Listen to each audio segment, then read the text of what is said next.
Hello मित्रों, आज बनावानुं तो ढोकळीनुं शाक। ढोकळीना शाक बनाववा माटे मैं चणानी लोटनी अंदर बधा रेग्युलर मसाला करी वराळे बाफी दीधा छे। आ रीतनी ढोकળી खावामां काची पण लागती नथी अने शाक पण एकदम सरस बने छे। एटले तमे एकवार आ रीते ढोकળી बनावीने जरूर ट्राय करजो। अहींया मैं एक पेनमा तेल लई लीधुं छे, जीरानो वघार करी दीधो छे अने थोड़ी हींग एड करी, मरचुं लसण खांडी एमां पाणी एड करी हवे एनो वघार करीशुं।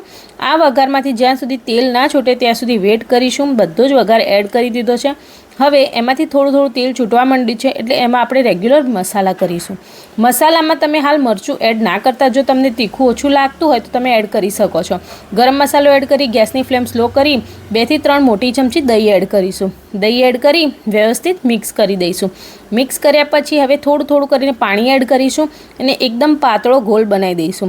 हवे आ रीतनो घोल बनावीने रेडी करवानो छे अने उकळवा देवानो छे। उकळे एटले एमां ढोकળી एड करी देवानी। ढोकળી चढ़ेली ज छे पण एमां पोची करी देवानी छे।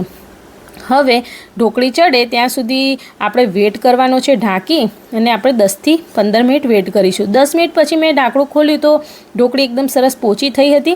तो 2 થી 3 ढोकળી आ रीते रफली चमचानी मददथी मेश करी लईशुं, जेथी जे ढोकળીनुं टेक्चर हशे एकदम घाटुं बनशे अने शाक पण खावामां मजा आवशे। एकदम ढाबा स्टाइल शाक बनशे।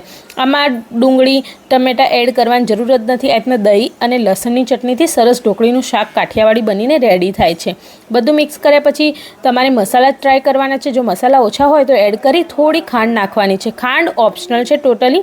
हवे ढांकी फरीथी ढोकળીને थवा दईशुं। हवे तमे जुओ एकदम सरस ढोकળીનું શાક बनीने रेडी छे, पण आ समये जोवानुं छे कि ढोकળી पोची पड़ी छे कि नहीं।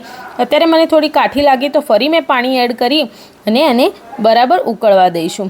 हवे 5 मिनिट वेट करीशुं अने तमे जोई ज शको छो सरस ढोकળી सॉफ्ट थई गई हती अने मारे जेटलो रसो जोतो तो एटलो छे। तमारे जेटलो राखवो होय ए तमारा उपर डिपेन्ड करे छे। हवे ढोकળી सरस सॉफ्ट थई गई एटले एमां धाणा एड करी दईशुं। मैं गैसनी फ्लेम स्लो करी दीधी हती अने हवे ऑफ करी दीधी छे धाणा उमेरीने। बधुं ज मिक्स करी हवे तमने शाकनो लुक बतावुं। एकदम सरस ढाबा स्टाइल शाक बनीने रेडी छे। खावामां पण टेस्टी। डુંગળી અને ટમેટા વગર આ રીતે ઇઝીલી તમે શાક બનાવી શકો છો। મળીએ બીજા વ્લોગમાં।